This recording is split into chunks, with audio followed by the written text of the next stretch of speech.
The first sign of invasion wasn't ships in the sky or sirens in the streets. It was silence. No internet, no satellites, no communications. Just a global blackout that happened at exactly 4:03 a.m. UTC. 1 minute the world was online, doom-scrolling, streaming, swiping, and the next, everything stopped. Planes fell from the sky like rain. Power grids stuttered. Cities dimmed. People didn't panic at first. They thought it was another outage, maybe some cyber attack from a rival nation. But then came the sound. A low hum, like a swarm of 1,000 machines grinding in sync, echoed across every major city. And then, above the clouds, they appeared. The ships were vast, floating monoliths shaped like blades, slicing through Earth's sky like they owned it, not flashy or dramatic, just cold, black steel hovering with purpose. They didn't fire, didn't speak, just watched.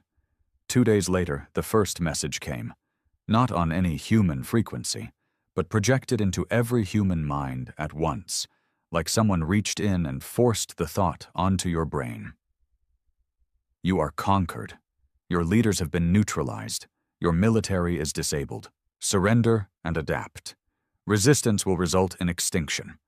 The bastards called themselves the Vakar, some ancient galactic authority that had cleansed thousands of civilizations before us. They didn't rage, they didn't boast, they didn't need to. They thought we were nothing more than another species to be catalogued, dissected, and repurposed. In London, the king vanished. In Moscow, the Kremlin turned to glass overnight. In Washington, D.C., Air Force One was found in the Atlantic, ripped in half. They hit hard. Surgical, fast, no warning, no mercy. They didn't bother sending ground troops, just drones. Machines with no emotion. They calculated humanity would fall within 3 days. Maximum. But they didn't understand one thing. Humans don't do surrender. Drew Riker had been awake for 72 hours straight when his unit first saw one of the drones up close.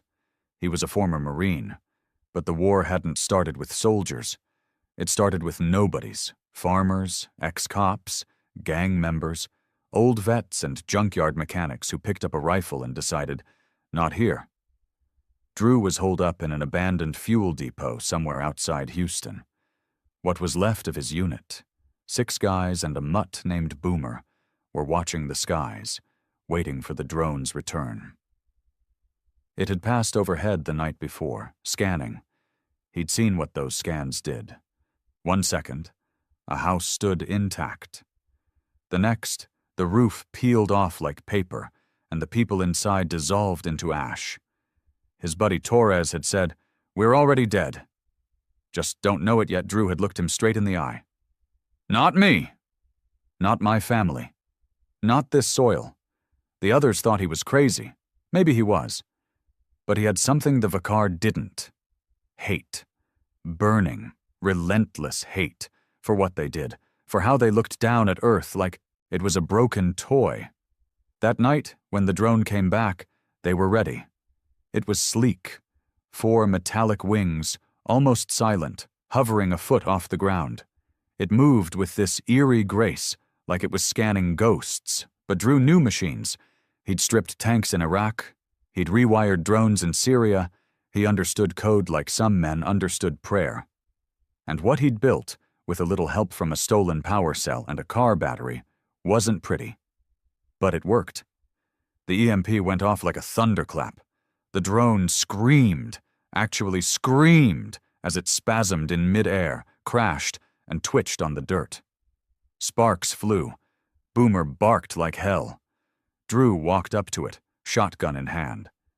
"You wanted surrender?" he whispered. "Here's my response." He pulled the trigger. 3 times. Metal splattered, and something inside that drone, something organic, let out a dying wheeze. It wasn't just a machine. Within a week, Drew's team had taken down 4 more. Word spread fast. Resistance cells popped up in cities, forests, deserts. No leaders, no flags, just humans too damn stubborn to die quiet. But the Vakar noticed, and they started sending something new. Not drones, not machines, hybrids. And that's when things got personal. The corpse of the drone sat in a pit behind the depot, covered in a tarp that flapped in the late-night wind. Drew hadn't told the others what he found inside. Not in full detail. He couldn't bring himself to. It wasn't entirely machine. That much was obvious when he cracked open the casing and found veins threaded through the wiring, a pulsing green gland wired into its sensor core. Something was alive in there, or had been. A parasite, maybe. Or worse, part of something bigger. Torres stood nearby, puffing a cigarette, nervously eyeing the covered wreckage. "It screamed, man," he muttered. "Drones don't scream." Drew didn't answer. He was busy soldering together a field jammer with scraps they'd stripped from the depot's ancient generator. His hands moved with sharp precision, muscle memory built from years of mechanical training and battlefield improvisation. But his mind was still on what he saw. Not just the organic tissue, but the eye. For a moment, when it died, the drone had opened a hidden compartment, like a final fail-safe. Inside was a single red lens, round and pulsing like a heartbeat, and it blinked. Not mechanically, consciously. It looked at Drew before going dark. Whatever the Vakar were, they weren't just conquerors. They were watching, studying, learning. And now they knew his face. 2 days passed with no new drone activity, just that eerie hum in the sky that never fully left. Boomer barked at shadows. The men slept in shifts. Tension stretched over them like piano wire. That's when the radio crackled. "Anyone in the southeast quadrant?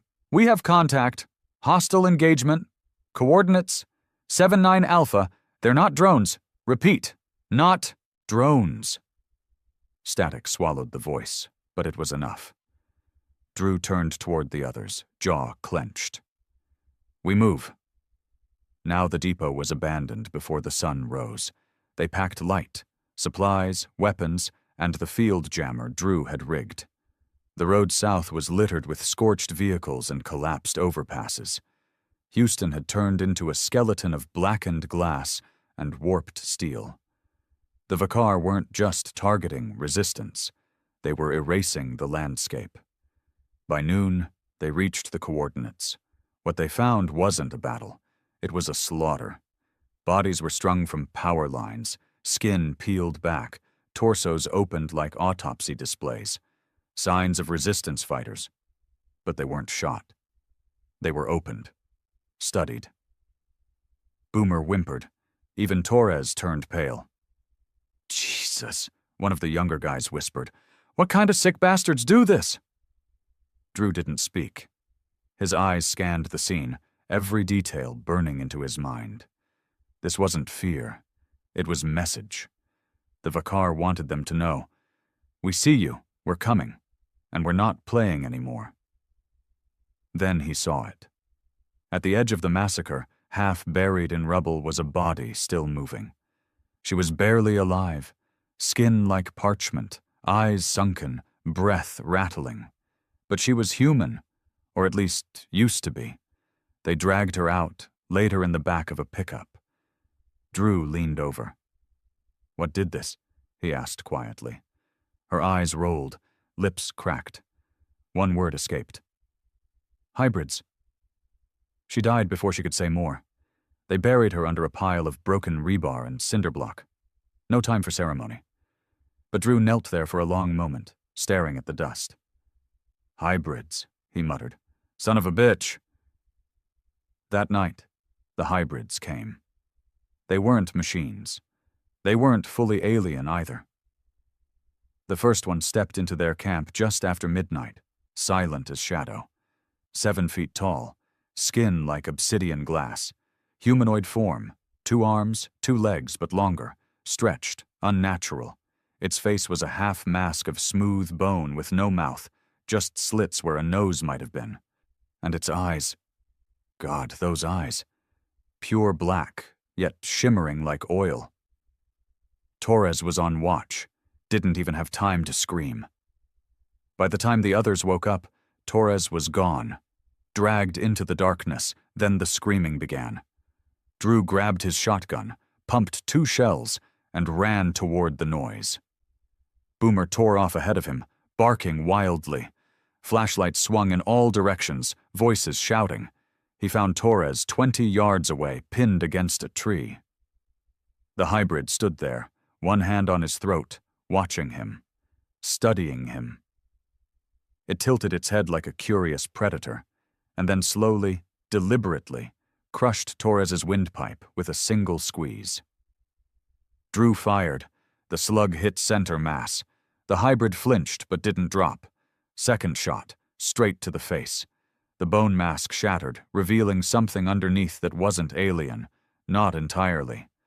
A human mouth, twisted, disfigured, but human. Drew froze. His brain couldn't process what he was seeing. "Torres?" he whispered. Even though Torres was dead, the hybrid let out a hiss, more pain than rage, and stumbled backward. Black blood sprayed the trees. Then it turned and ran, fast, too fast to follow. Boomer barked at the retreating figure, but didn't chase. The others arrived seconds later, too late to do anything but look down at what was left of Torres. One by one, they looked at Drew. Did that thing have a human face?" one of them asked. Drew didn't answer. Because, yes, it did. They moved camp again, further into the hills. No fire, no talking. Everyone was too shaken. The realization was settling in like poison. The Vakar weren't just killing people. They were using them, experimenting, splicing, merging. Hybrids weren't just weapons. They were warnings. Drew sat alone by the edge of a broken highway, staring out over the dead city. The Houston skyline was gone now, just jagged skeletons against a blood-orange sky. Boomer lay beside him, silent. He pulled a flask from his pocket, last of the good stuff, and took a sip. It burned like hell. He didn't mind. From behind him came a quiet voice. "You ever think maybe we already lost?"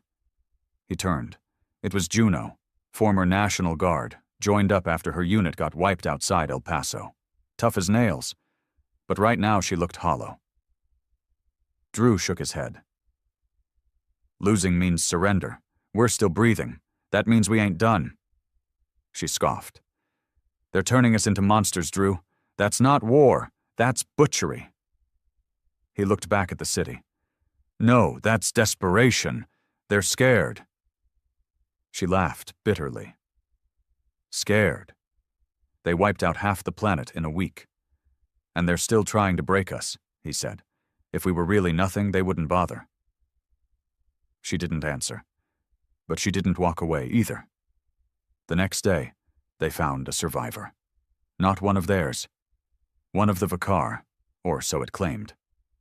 It stumbled into camp mid-morning, unarmed, barely standing, leaking black fluid from what looked like a chest wound. Everyone aimed guns. Drew stepped forward, motioned for silence. The creature spoke through a voice box that glitched with every word. "I defect," it said. "I failed protocol. They hunt me." Drew didn't lower his weapon. "Why come to us?" The alien looked up, and for the first time he saw fear in its expression. "You are unpredictable, dangerous. That is why you must be destroyed. But you're here. So why are you not fighting us?" It tilted its head. "Because you do not stop, you do not yield.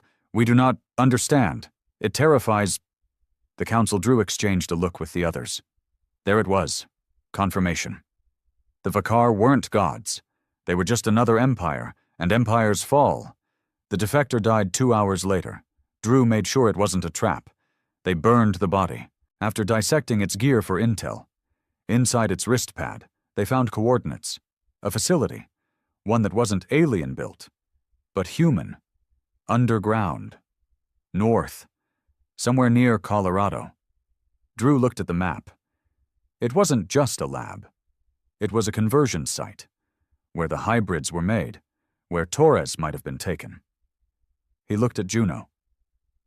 "We hit it." "You sure?" she asked. "Might be a trap." He nodded. "Doesn't matter."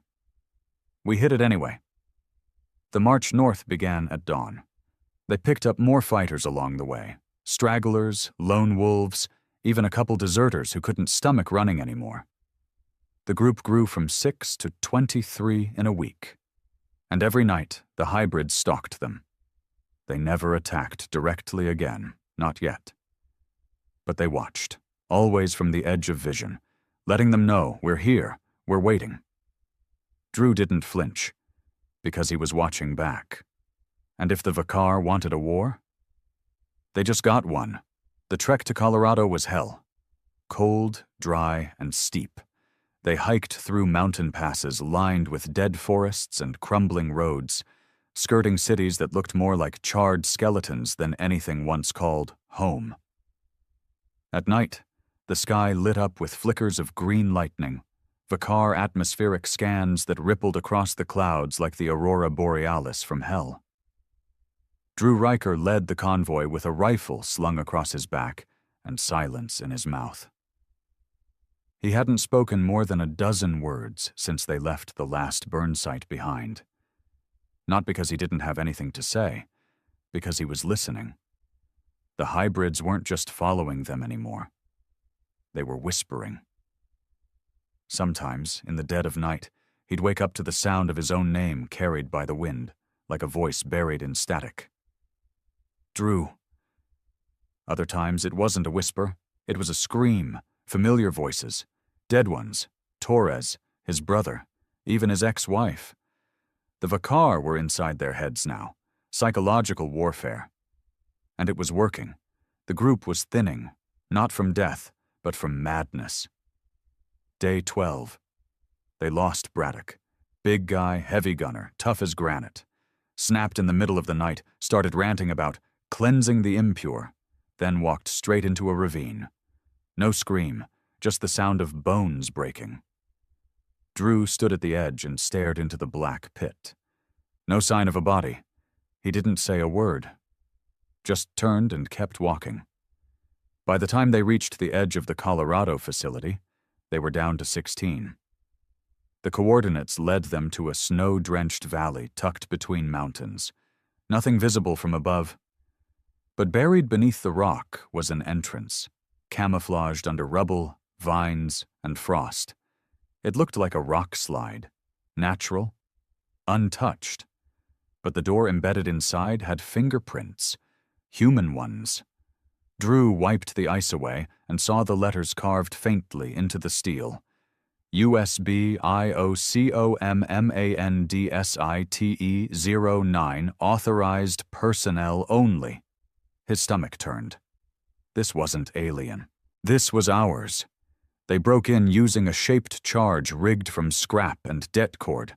The explosion echoed through the valley, but Drew didn't care. Subtlety was dead. He wanted them to know. Inside was darkness, no power, no movement. The walls were smooth metal, scorched in places, with wires that had long since rotted to rust and exposed bone-like tubing. The facility stretched downward in a spiral, like descending into the Earth's rotting core. The deeper they went, the colder it got. Then they found the first chamber, rows of tanks, human-sized, filled with green fluid, and inside them, people, or what used to be people. Some were half-changed, faces twisted, one arm fused with metallic spines, torsos lined with gill-like slits. Others were long dead, floating like forgotten meat. Juno vomited. Others turned away. Drew walked right up to one tank. Inside was a young man, maybe 20, still alive.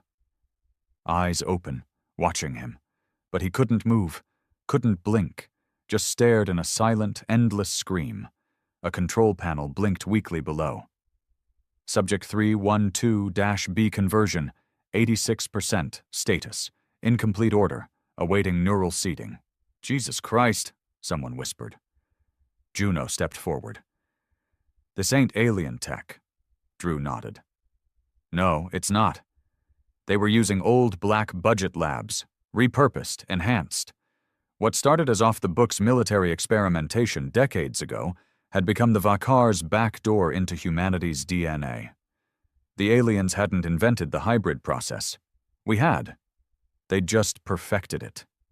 They moved deeper. Room by room. Hall by hall, what they found got worse. Surgical bays with restraints lined with claw marks, brain scan units reprogrammed to inject foreign memories. One hallway led to a nursery, dozens of tanks filled with infant-sized hybrids that had never been born, still twitching. But the worst was the archive room. There, on dusty terminals still connected to emergency battery power, were video logs. The group gathered as Drew played one. Video log 044, Dr. Howard Crane date, pre-invasion, 3 months before blackout. A gaunt man appeared on the screen. Military lab coat, pale eyes, speaking fast, desperate. We received the transmission 3 months ago, an offer, technology in exchange for samples. They promised evolution, said they'd guide us into the greater network. The Pentagon approved it. Not openly, of course, but the deals were made. Facilities like Site-09 were greenlit to collaborate. He looked over his shoulder like someone was coming. It wasn't an invasion. Not at first. We invited them. We thought we could control it, splice it, own it. God forgive us. We opened the door. He reached forward as if to shut the camera off. If anyone sees this, don't trust command. Don't trust DC. They gave us away before the first ship even landed. If you're watching this, run static. The screen went dark. Juno stepped back, rage in her voice. So, that's it. Our own people sold us out, gave them a foothold. Drew didn't speak. He stared at the screen, the weight of realization pressing on his shoulders.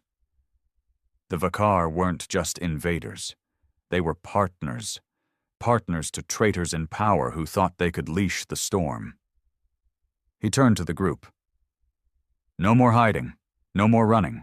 We blow this place sky high, burn every tank, melt every lab, and then we go for their relay tower. Someone scoffed. You mean the one in orbit? Drew nodded. We find a way up. We take the fight to their sky. They rigged charges throughout the facility. Fuel cells, old warheads, jury-rigged detonators. Took them a full day.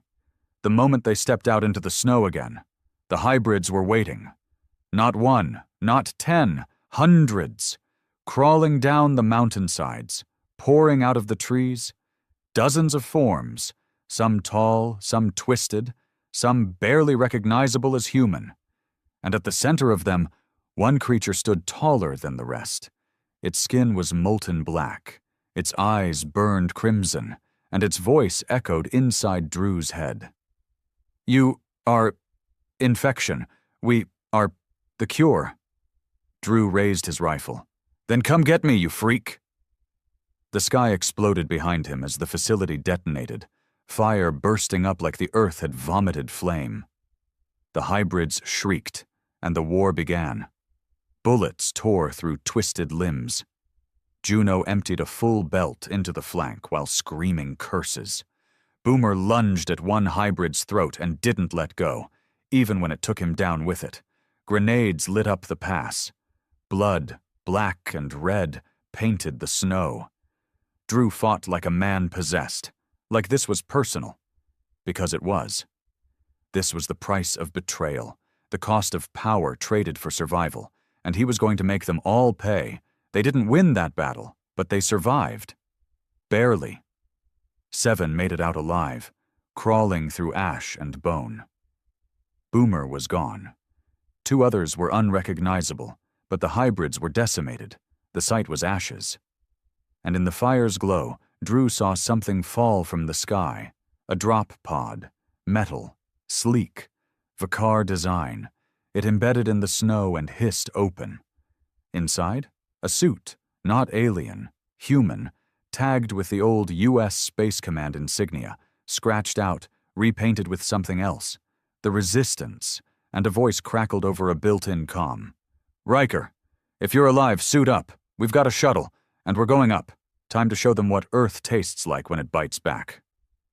Snow melted around the crater where the drop pod landed, steam hissing into the wind like a wounded animal. Drew Riker stood above it, blood caked on his jaw, one eye swollen shut, ribs probably cracked. His gloves were half burned, the rifle in his hand nearly out of ammo, and the only thought in his head was, "We're still not done." Inside the pod, the suit was unlike anything Drew had ever seen, and he'd seen top-tier prototype armor during his time in Black Ops. But this wasn't just military gear. It was revenge forged into a chassis. The armor was matte black with carbon flex plating across the shoulders and ribs, a spine rig that connected to neural input nodes, pulse-reactive boots, a sealed helmet with adaptive targeting software and HUD overlays in multiple languages. Human design, but based on stolen Vakar tech. Strapped to the inner wall of the pod was a datapad, blinking red. Destination: Orbital Relay Tower, VR1. Status: Locked pilot. Awaiting verification. Beneath it was a note burned into the casing. "You want to finish this? Get in. It's a one-way ticket." Juno limped up beside Drew, one arm in a makeshift sling. Her face was gaunt, bruised, covered in dried blood. "You sure about this?" she asked. Drew didn't answer right away. He stared into the black interior of the suit, saw his reflection in the visor. He looked like a ghost. "I'm not here to be sure," he muttered. "I'm here to end this." 2 hours later, the last remaining fighters of the Mountain Unit stood at the edge of the drop pod's launch radius. Juno stayed behind. Her leg was shredded, and she wouldn't survive the G-force. She knew it. Drew knew it. Nothing needed to be said. He walked up to her, held out a half-broken dog tag. "Torres would have wanted you to have it," he said quietly. She took it, fingers trembling. "You're gonna die up there," she said, not as a warning, but a fact. Drew smirked. "Then I'll take a few of them with me." Inside the pod, the harness locked him down like a coffin made of steel and memory. The suit synced with his nervous system in under 10 seconds, a whisper of cold sliding down his spine, his vision blurred, then adjusted, HUD coming online, neural sync complete. Command verified Drew Riker, Earth Unit 9, Resistance designation, Saber mission. Objective: terminate Vakar Relay Station, VR1. The countdown began. 10, 9, 8. He clenched his fists, the servos in the suit flexing like muscle. He could feel his heartbeat syncing with the power core. 3, 2, 1. The world vanished in a blast of sound and fury. The launch punched through the atmosphere like a sledgehammer made of fire. For a moment, the G-force crushed his lungs, vision dimming at the edges. But the suit kept him alive. Barely. As he broke free of the clouds, the stars opened up above him, and then he saw it. VR1. A monolithic structure in geostationary orbit, stretching like a tower of knives above Earth's curvature. Jagged. Gothic. Blacker than night. It spun slowly, connected to other orbital facilities through a network of cables and light bridges. At its center, a pulsing core, an energy relay that kept the Vakar's communication, cloning, and command systems linked. You kill VR1, you sever their spine. The pod hit the docking perimeter hard, embedding itself into the external scaffolding. Explosive bolts fired. The hatch blew off. Drew flew into the void. Mag boots activated, anchoring him to the hull. Silence surrounded him. No oxygen, no air, just the groan of metal under pressure and the pulsing signal of the relay vibrating through the structure beneath his feet. The suit blinked. Warning. Unknown life forms detected. He advanced. Inside, the station was alive. Walls pulsed like tissue. Lights weren't bulbs but bioluminescent sacs that reacted to his presence. The Vakar hadn't built a ship. They'd grown one. And it was watching him. Every step triggered a hum in the air, like the station was breathing. Shadows twitched in the distance. Sometimes he thought he heard voices. Torres again. His mother. The girl he left behind in Nebraska before his last deployment. They were using his memories, his regrets. He didn't care. He kept moving. The first contact came fast, a hybrid in 0G, launching from the ceiling like a spear. It didn't scream. It clicked as it moved. Fast. Twitchy. Drew sidestepped, grabbed its wrist mid-air, and used its own momentum to spin it into the wall. The suit's servo-powered arm snapped the creature's neck before it could even react.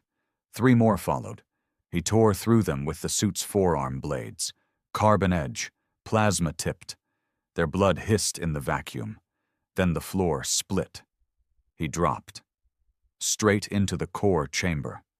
It was vast, the size of a football field. At the center, floating in an anti-grav cocoon, was the relay itself. Black crystal surrounded by energy tendrils, pulsing like a heart. Below it, suspended in liquid stasis, was something he hadn't expected. A man. Or what used to be one. Stripped, wired, injected, hollow-eyed. His brain was exposed, tubes running through it. His body had been stretched and modified, spliced with Vakar tech. He was the key. The human neural conduit that let the Vakar understand Earth. Our minds, our fears, our strengths. The reason their strategies had evolved. Why their hybrids had started talking. Thinking like us. Drew floated forward, boots magnetized to the surface of a scaffolding rail. He stared at the man in the tank. The eyes opened, and the mouth moved. Drew Riker, born in Killeen, Texas, enlisted at 17, dishonorably discharged, tried to kill yourself in 34. The voice wasn't human. It was the station speaking through him. You are flawed. Broken. Predictable Drew tilted his head. You're still losing. You prolong the inevitable. Drew drew the detonator. Yeah, he said. Let's speed it up then. From the side walls they came. Dozens, hybrids, more advanced than anything he'd seen. Slender, armored, armed with energy blades and bone rifles. Some still had human faces, twisted and blank. Drew activated the suit's overdrive. Time slowed. He moved like lightning, shot one through the throat, spun, gutted another, used one's own blade to stab a third. The chamber became a slaughterhouse. But they kept coming. One tackled him, ripping part of the chest plate off. Another slashed his leg. Blood filled the inside of his helmet. He screamed and drove his blade through its skull. They were wearing him down, one by one, until he was on his knees, panting, bleeding, vision flickering. The neural conduit above floated closer. You can't stop evolution, it whispered. Drew lifted his head, grinned. No, but I can blow it the hell up. He slammed the detonator. The charge didn't just detonate, it infected the system. A virus, coded by resistance hackers who died months ago, spread through the relay's circuits like wildfire. Firewalls collapsed, systems overloaded. The core turned from blue to red. The Vakar's communication link fractured. Planet-wide. Every hybrid on Earth froze. Drew used the last of his strength to crawl to the relay core, jam the second charge in place, and mutter, for Torres, for Boomer, for Earth, and then the world turned white. He didn't die. Not completely. Debris scattered in orbit. The station ruptured, broke in half, and fell toward Earth in a shower of flame. And somewhere, floating in a field of metal and blood, a rescue shuttle from the Resistance intercepted a faint beacon. Inside was a man, burned, broken, still breathing. On Earth, everything changed. The hybrids collapsed. Without the relay, the Vakar lost control. Their forces went dark, disorganized, vulnerable. The resistance rose. A global counteroffensive swept through every stronghold.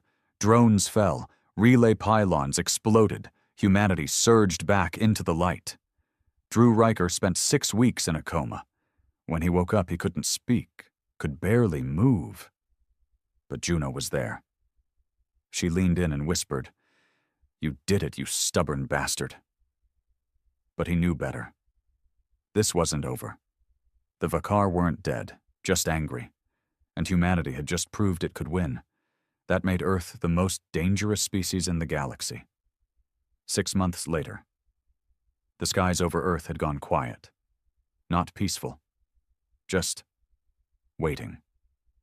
The orbital fires from the VR-1 relay crash still burned in the thermosphere. Every few nights, you could see fragments of the Vakar relay fall through the clouds like flaming bones from a dead god. But Earth wasn't celebrating. Not anymore. Because the Vakar had started responding. Not with troops, not with ships. With silence. Drew Riker sat in a wheelchair inside what used to be NORAD, now renamed Haven Command, built beneath Cheyenne Mountain. The war room buzzed with voices, screens, and maps tracking enemy movement across the stars. Resistance techs were running full neural syncs, trying to decrypt old Vakar data, while diplomats argued over how to consolidate Earth's new power into something that looked like a unified command. But Drew saw through it. They weren't organizing. They were jockeying, trying to figure out who got to own the victory. His body was still wrecked, nerve damage, scarring, partial vision loss in his right eye. His left arm had been replaced with a synthetic prosthetic linked to his spine. They called it an honor, a battle badge. It felt like a leash. He stared at the cracked ceiling above the war room. Somewhere past all that concrete and armor plating was the sky. He hadn't seen real daylight in 4 months. Not since the shuttle dragged his nearly dead body out of low orbit. Juno approached from behind, her limp more pronounced than before. She looked older, meaner. She tossed a tablet on his lap. Vakar movement in the outer belt. Scout ships, small, probings, like they're sniffing around. He didn't look up. They're not scouting. They're watching, waiting to see if we're still breathing. Juno pulled a chair beside him. And are we? He let out a dry laugh. You tell me. I'm a half-crippled corpse with a target on his back, and a medal I didn't ask for. She nodded slowly. They want you to lead the First Fleet. That got his attention. He looked at her now. Really looked. Juno nodded toward the screen showing Earth's upper orbit. There's a carrier in construction. Name's Reckoner. Half-human, half-reverse-engineered Vakar architecture. It's ugly, but it works. They want you in the chair. Front line. Public face. Drew shook his head. They want a mascot. Not a commander. She leaned closer. We need someone who knows what it cost. Someone who bled for it. These politicians, these fake brass, they're already rewriting the story. Drew's jaw tightened. What do you mean? Juno tossed another file in front of him. Classified. Project. Cedarfall Operation. Status. Greenlit. Objective. Earth-protected alliance with Remnant Vakar Diplomatic Wing. He read it. Slowly. Then again. Then he crushed the tablet with his synthetic hand. They're trying to ally with them? Juno didn't blink. The ones who claim they defected. Say they never wanted war, that the Council went rogue. Bullshit. They were killing us, turning us into weapons. Juno nodded. But they're offering tech. Faster-than-light jump gates, full terraforming systems, planetary shields, Everything we don't have. Drew stared at the map of Earth. Rebuilt, but fragile. It hit him then. This wasn't about war anymore. It was about control. The Vakar knew how to conquer without weapons, offer salvation, trade in desperation. Let the weak ask for the leash instead of forcing it on them, and Earth's leaders were already lining up. That night, Drew couldn't sleep. Not that he slept much anyway. Instead, he sat in the dark halls of Haven Command, reading intercepted transmissions from the outer colonies, scattered human settlements in the asteroid belts that were trying to stay alive after the blackout. One message caught his eye, from unknown subject. "You're not alone, Commander." Message. The Vakar didn't just target Earth. They hit colonies on Kepler 22b, Tau Ceti, Gliese. Some survived, some fought back, and they're looking to you. Word spread. They call you the Earth Saber, the man who cracked the relay. They're asking one thing. Is Earth ready to lead? Juno found him the next morning already in uniform. The old armor was gone.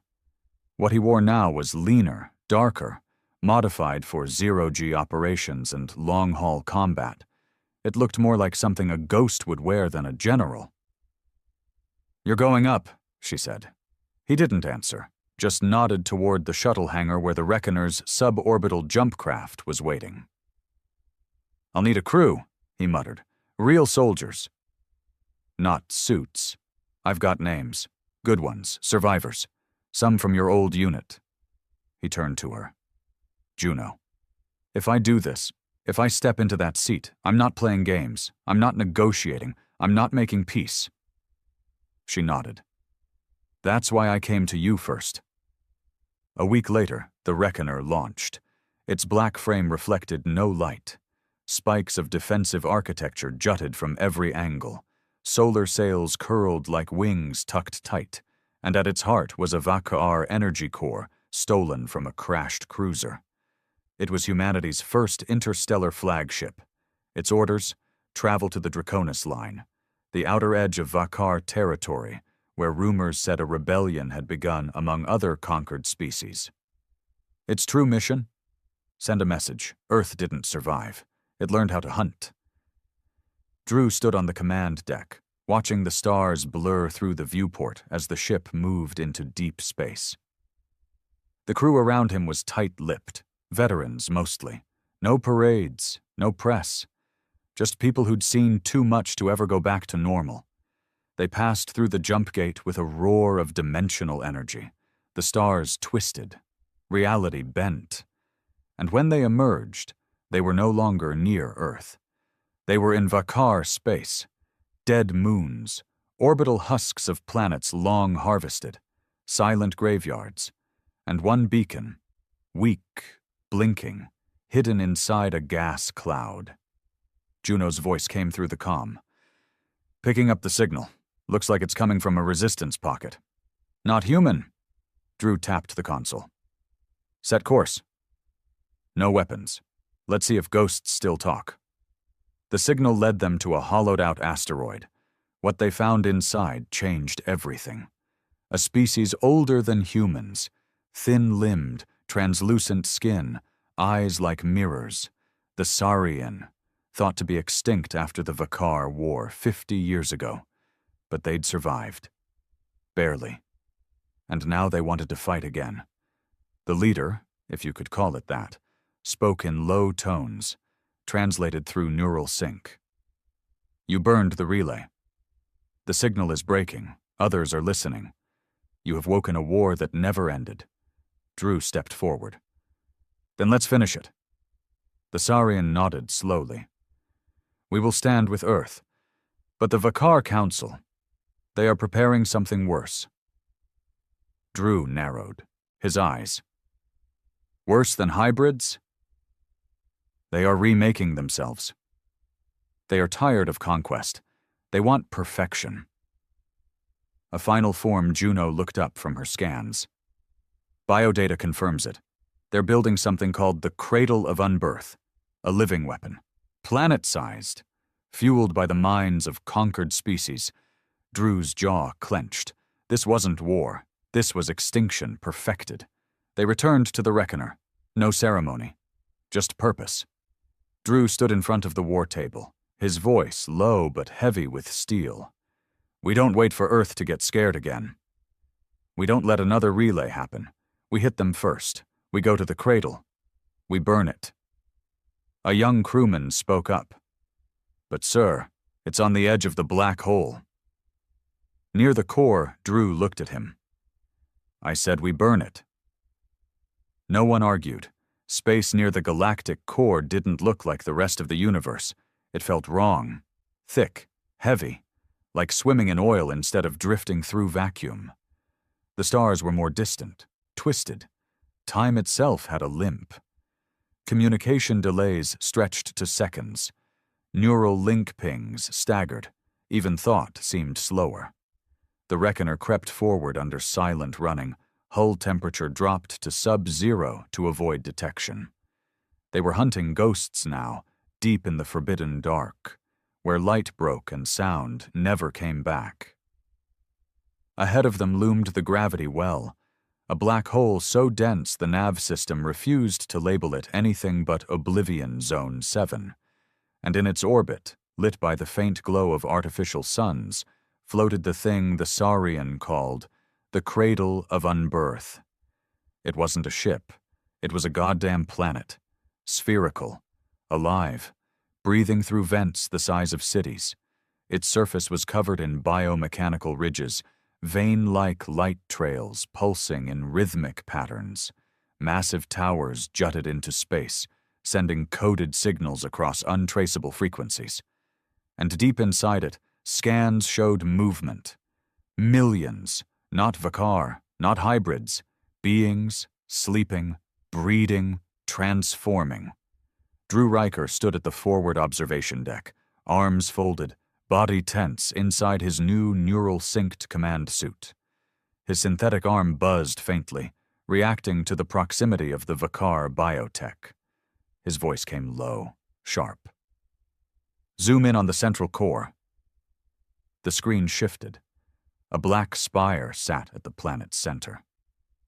At its peak, a spire of flesh and steel twisted skyward, where bodies were suspended in fluid cocoons, their faces locked in frozen expressions of pain. Juno flinched. What the hell is that? One of the Saurian advisors stepped forward. It moved slow, deliberate, like its bones remembered war too well. Those are the cradled. Captives, injected with mutagen. Their thoughts are harvested, their DNA rewritten. Every scream is coded into the cradle's next generation. The final species, Drew's hand clenched into a fist. And Earth's leaders want to negotiate with this? The Saurian didn't blink. They already have silence. It hit the command room like a bomb. Juno stared. What did you just say? The Saurian turned toward her. Your government sent envoys. Secret. Months ago. While Earth burned, they came here. They saw the cradle and offered tribute. Drew's jaw clenched. He turned to the console, pulled up the classified data from Earth's council.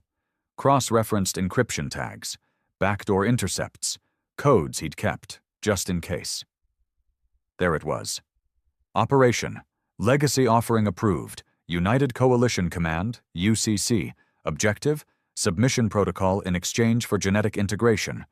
Juno whispered it out loud. They offered, our genome? The Saurian confirmed it. They offered the best of your kind. Children, soldiers, artists, engineers. The cradle absorbed them, not to kill, to become them, to erase them by evolving past them. Drew staggered back a step. It wasn't war. It wasn't conquest. It was replacement.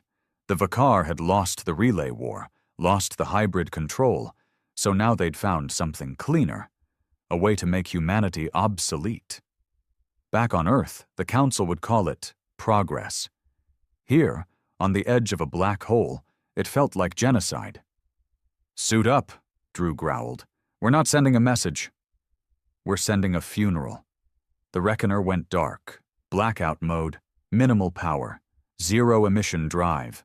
Every soldier on board moved like ghosts, armor sealed, weapons synced to Drew's neural net. The target, a thermal exhaust port hidden near the equator of the cradle's outer ridge. It wasn't a weak spot, just the only way in. The drop pods fired like silent bullets, aimed toward the surface. Drew's pod rattled as it pierced the cradle's living skin. A mix of metal and flesh shrieked as the clamps engaged and the door burst open. He stepped out into the guts of something that should never have existed. The corridors were organic, walls pulsed, lights flickered with veins of luminous ichor. Every few feet, something moved behind the walls, shapes like fingers pressing against skin. They moved fast. No words, just focus. Objective: reach the central tower. As they cut through the cradle's internal passageways, they passed chambers lined with bodies. Human, Vakar, Saurian. Others they couldn't identify. Each one wired into the walls, eyes peeled open, neural cables drilled into their skulls. One resistance fighter puked inside her helmet. Drew moved without pause. They reached the lift shaft and rigged the line. Grapples hissed, launching them upward toward the core. Silence all around, until a voice broke in. Familiar. Female. Cold. Drew. He froze mid-ascent. The others halted. You made it. The voice came from inside the cradle. Not broadcast, not external. It was the cradle speaking to him, through her. Rebecca? Drew whispered. His wife. Dead in the first wave of the invasion. Her voice hadn't changed. You were always stubborn, always broken. But we can fix. You. Let go. Be part of what's next. Juno swore. It's not real. Keep moving. But Drew stayed still. Eyes closed. It was her voice, her inflections, her tone. Down to the pause she used when she was mad at him. The way she said his name. You lost Earth. You lost me. And now, you're going to lose yourself. Drew opened his eyes and answered. No. I found something in the fire he climbed. The core was a throne room built for gods. The ceiling stretched for kilometers. Massive organic pylons held up a central column of pure energy, the cradle's brain, and waiting for him there was the council. 5 figures, tall, ethereal, wrapped in armor made from the bones of their enemies, eyes glowing with ancient thought, each one radiating a different color, each one tethered to a cocoon of living code, the thoughts of thousands pulsing behind them like memories screaming to be let out. Drew stepped forward, rifle in hand, teams spread behind him. The center figure spoke. You are chaos, Drew Riker. You are pain refined. Fire given thought. That is why we feared you. But you are also doomed. This war is over. You cannot stop what we have become. Drew raised his gun. I'm not here to stop it. Then why come? He stared at them and said the one thing they didn't expect. To show the galaxy we never stopped fighting. The battle that followed couldn't be called a fight. It was slaughter. Vakar elite warriors poured in, spliced with the memories of Earth's greatest fighters. They knew tactics, flanked with perfection, shot with precision, fought like monsters. But Drew's team didn't break. They endured. They cut them down in a storm of blood and steel. The cradle screamed around them, the walls distorting, reacting to pain. The council moved in unison, trying to trap them with psychic feedback, emotion weapons meant to turn their own guilt into paralysis. It almost worked. Juno collapsed. One of the squad shot himself, screaming about seeing his daughter's face. Drew dropped to one knee, his wife's voice in his head, whispering hate and sorrow, trying to drown him, until he remembered. Torres, Boomer, the girl in the colony who lost both legs and still dragged herself to deliver medical supplies. Juno holding the line on one good leg. He remembered Earth, and he stood. We are not perfect. We are not pure. But we are human, and we don't stop. And then he pulled the final charge from his chest rig, the exovirus, something cooked up in a dark lab by Saurian biocoders and human defectors who'd turned back before the end. It was never tested, never approved, because it wasn't meant to win. It was meant to erase. The suit injected it directly into the cradle's core. The planet shuddered, the sky cracked, the council screamed, and Drew Riker, drenched in blood, looked into the eyes of the Vakar's future and said, "Your evolution ends here." The Reckoner picked up the signal 10 minutes later. One word. Done. Then the cradle collapsed into itself, a black sun devouring its own light. And just before it vanished, a single escape pod shot from the blast. Inside, half dead, scarred beyond recognition but alive, was Drew Riker. 8 weeks later, Drew Riker stood on the tarmac of Earth's largest orbital docking station, Halvan Sky, watching through polarized glass as the cradle's ashes burned in the upper stratosphere. Even now, fragments still fell. Some pieces were the size of cities. Others were small enough to look like shooting stars. People down below called them wishes. They didn't know better. Drew did. He'd walked through those corridors. He'd heard the screams. He'd seen the faces frozen in tanks. Faces from Earth. There were no wishes in war. Only scars. A crowd gathered on the lower level, behind military cordons and ceremonial banners. Reporters, politicians, civilians with flags and roses. Digital banners flew across the screens. Earth's Savior returns. Hero of the Black Corps. The Saber walks again. He hated it. They called him a hero, but Drew didn't feel human anymore. Not after what the cradle had taken from him. Not after what it had shown him. Juno met him at the hangar's edge.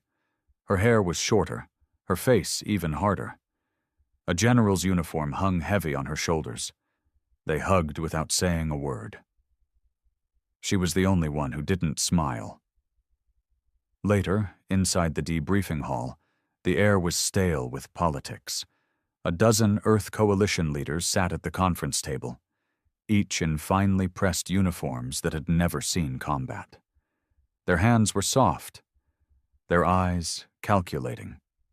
General Marius was first to speak. He was old government, back when Earth still believed in hidden treaties and quiet betrayals. The same man who approved the early diplomacy with the Vakar before the war ever began. We've reviewed the classified logs from the Reckoner. Confirmed the detonation. The cradle is gone. Well done, Commander Riker. Drew said nothing. Marius continued. We believe now is the time to negotiate Earth's position in the galaxy. New alliances, trade routes, peace. That word, peace. Drew flinched. Juno leaned forward. The cradle was their endgame. You really think the Vakar will just walk away after that? Marius smiled. We don't believe they can retaliate anymore. Our analysts say their systems were too interconnected, too dependent on the relay and the cradle. We've broken their spine. Drew stood, walked to the center of the room, looked each of them in the eyes. You're wrong. They shifted uncomfortably. The Vakar aren't dead. They're angry, humiliated, and somewhere out there they're adapting. That's what they do. He pointed to the screen, still playing footage of crowds cheering across Earth. You think this means we've won? It doesn't. It means they've changed the rules. After the meeting, Juno caught up with him in the hallway. You felt it too, didn't you? She said. Drew nodded. They're too quiet. Something's coming. He looked at her. I don't think they're going to invade again. She frowned. Then what? He clenched his jaw. They'll make us invite them. 1 week later, Drew was summoned to speak before the Unified Earth Assembly, a global council formed after the war, supposedly built to protect against the mistakes of the past. He stood at the center podium. Spotlights burned into his face. Billions watched through screens and neural feeds. Every word would echo across the system. The president, a former corporate diplomat named Harlan Core, welcomed him with a thin smile. His suit was tailored. His hands were soft. He hadn't lifted a weapon in his life. "Commander Riker, Earth owes you everything. Your actions ensured our species' survival. Today we seek your insight on what comes next." Drew looked out at the crowd. They didn't want truth. They wanted comfort. He gave them neither. "I've seen what lies beyond the stars. It's not peace, it's predators. We weren't spared out of mercy. We were spared because we scared them. If we let our guard down now, if we start trusting the same voices that brought the Vakar to our doorstep the first time, we'll deserve what comes next." Silence. Tense. Core smiled gently. "So, you're recommending we stay isolated?" "No," Drew said. "I'm saying we stay dangerous." Later, Core met him in private. The conversation was civil, until it wasn't. "You're a relic, Riker," Core said. "This new galaxy we're stepping into? It doesn't need war heroes. It needs diplomats. Bridges, not blades." Drew stepped closer, his voice low, deadly. "Bridges are fine, but the other side better damn well know we can burn them down." But Core wasn't alone, and within days, it started. Phase 1. Silencing Drew's access to Haven Command was revoked, his clearance downgraded, his data logs misplaced. The media turned. Quietly at first, then vicious. Commander Riker suffering from battle trauma? Earth's hero, or just a mad dog on a leash? Voices in the cradle. Was Riker compromised? They said he was unstable, that the cradle might have infected him, that his warnings were hallucinations born from PTSD and neural degradation. He didn't fight it. He let them talk. He watched. Because something deeper was happening, and when he saw the first envoy ship enter Earth's orbit, bearing a symbol that was half human, half Vakar, he understood. They hadn't defeated the Vakar. They'd absorbed them. Phase 2. Control. The envoy ship was called the Harmony Ark. It docked at Haven Sky under full ceremony. Out walked a hybrid ambassador. Polished, smiling, humanoid in appearance, but unmistakably Vakar underneath the flesh. They called him Representative Adrex. He spoke perfect English, spoke of peace, of shared futures, of genetic synthesis. The crowd cheered. Drew stood on a distant rooftop watching the broadcast. He saw the way Adrex moved. Too calm, too perfect, like a machine with a face. Juno sat beside him. "Same story," she whispered. "New cover." Drew nodded. "They've found a better weapon," she frowned. "Which is?" "Us." Phase 3. Erosion within days. Earth's biotech industry merged with Vakar data constructs. Within weeks, schools began integrating peace education, rewriting history to frame the Vakar not as invaders, but as misunderstood explorers. Within 2 months, selective enhancement programs began. Children selected for integration trials. Within 3, Juno went underground. Drew disappeared. Publicly, he was declared dead after a shuttle malfunction. Privately, he was already moving, building something the suits didn't expect. In the slums of New Berlin, in the ruins of Moscow, in the ghost zones of Nevada, Drew found the forgotten. War veterans, displaced survivors, colony stragglers, Saurian holdouts, rogue synthetics, even a few ex-hybrids who'd severed the connection before it claimed them. They called themselves the Ember Line. Not a rebellion. Not yet. But something far more dangerous. A memory that refused to die. And in a buried facility beneath Old Denver, Drew activated something that had been dormant since before the war. Project Scorchpath. A ship. Built in secret by engineers who never trusted the peace. Powered by anti-Vakar frequency fields. Armed with dark matter artillery that bent space on impact. It had no name on any record. So Drew gave it one. The last word. He stood on the command deck, looking at the stars. "Let them come," he muttered. "Let them pretend we forgot." Juno stepped beside him, weapons module synced to the ship's AI. "What's the plan?" He looked at her. Scarred. Burned, but alive. "The plan is to remind them who we are." She nodded. "And who's that?" He turned to the crew gathering behind him, men and women who had nothing left to lose but everything worth dying for, and answered. "We're the species that said no. The planet that wouldn't kneel. The name they still whisper in the dark." He turned back to the stars. "We're Earth. And we're not done."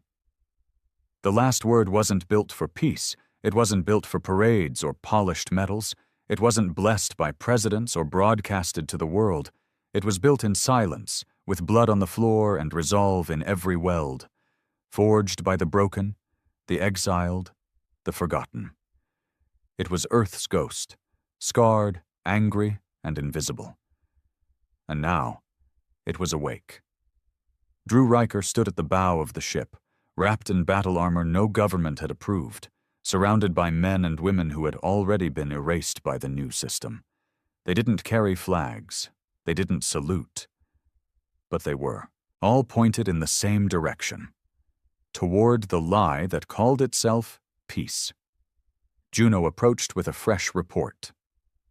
"The Harmony Arc is parked above Earth's orbital plane. They've established satellite relays, beam transmissions every hour, indoctrination waves, re-education networks, neural syncing. The Council's message is being laced into entertainment feeds for fuck's sake." Drew didn't blink. "They're not here to fight us anymore." Juno nodded. "They're here to make us forget we ever fought." The Ember Line wasn't a military. It was a fire, and fire spreads. Across the system, Mars, Ceres, Europa, Titan, sleeper cells began to rise. Resistance that had been quiet since the cradle's fall came alive. People who'd once trusted the new government saw too much. A child taken for enhancement, a neighbor arrested for refusing neural syncing, a veteran mysteriously vanishing after speaking out. And then came the signal, transmitted in a single burst from the last word's hull. Remember Earth. Every screen, every implant, every hidden comm link lit up with the same 5 seconds of footage. Drew Riker, helmet off, eyes burned but blazing, standing in the heart of the cradle just before it collapsed. They wanted us to surrender. We didn't. Now they want us to forget. We won't. Lighted up, the Ember Line ignited. Phase 1, Interception. The Harmony Arc didn't see the last word coming. That was the point. While Earth's defense grid was reprogrammed by Vakar-integrated AI, Drew's ship flew blind. No beacons, no pings, no signature. It breached the orbital perimeter with a burst of dark matter thrusters and latched onto the Ark's hull like a parasite returning to its host. They cut into the hull with sonic drills. And then they entered. Inside, it was clean, sterile, lined with synthetic flora and soothing light panels. Music played gently, human music, composed by artists who had no idea their work had been twisted into indoctrination hymns. Drew's boots echoed on white steel, no guards, no weapons, just doors, doors that opened without prompt. "They want us to see," Juno said. "They want us to understand," Drew corrected. "Or they want us to lose our nerve." At the core of the ship, they found it, a chamber, massive, and inside, suspended in a tank of soft blue fluid, was Adrex, the Vakar ambassador. Except he wasn't just Vakar anymore. His body had adapted, smoothed, humanized. His face bore features taken directly from Earth's DNA profiles.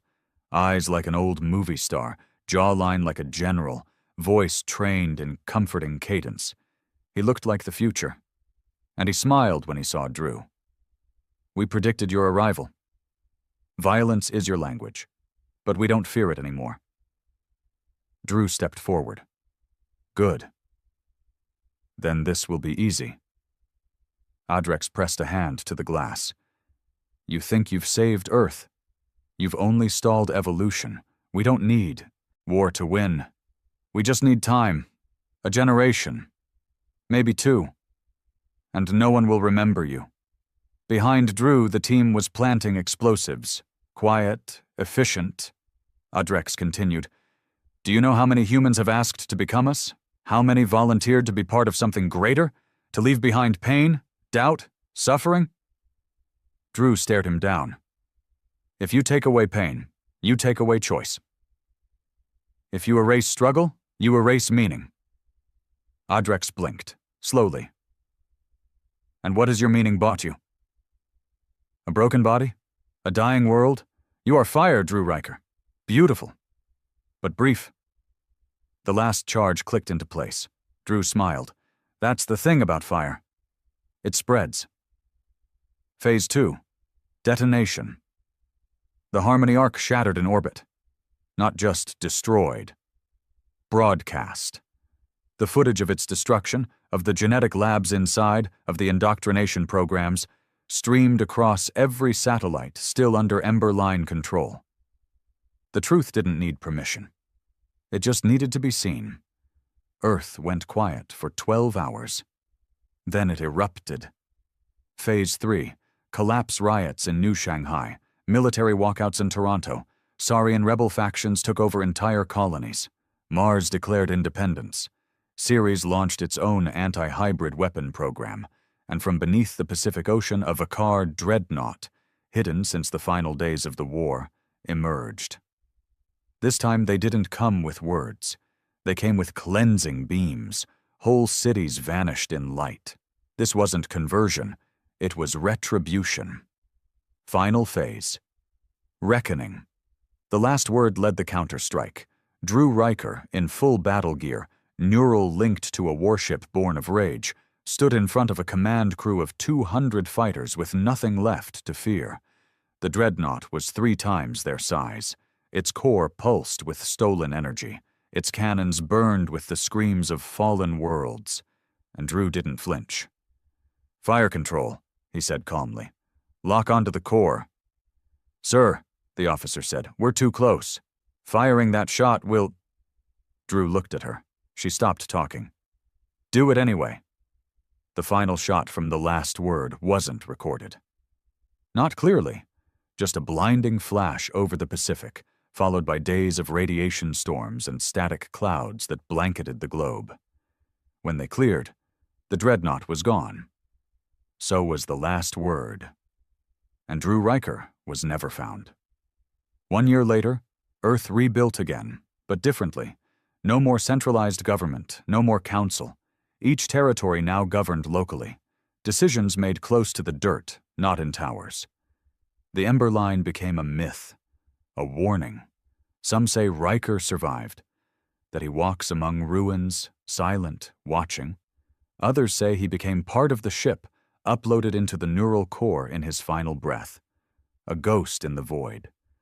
But every child in every city learns the same words, carved into the side of the cradle wreckage, where it fell in Africa like a buried titan. They expected our surrender. But we gave them something worse. We gave them memory. Because Earth remembers. Because pain remembers. Because Riker remembered for all of us.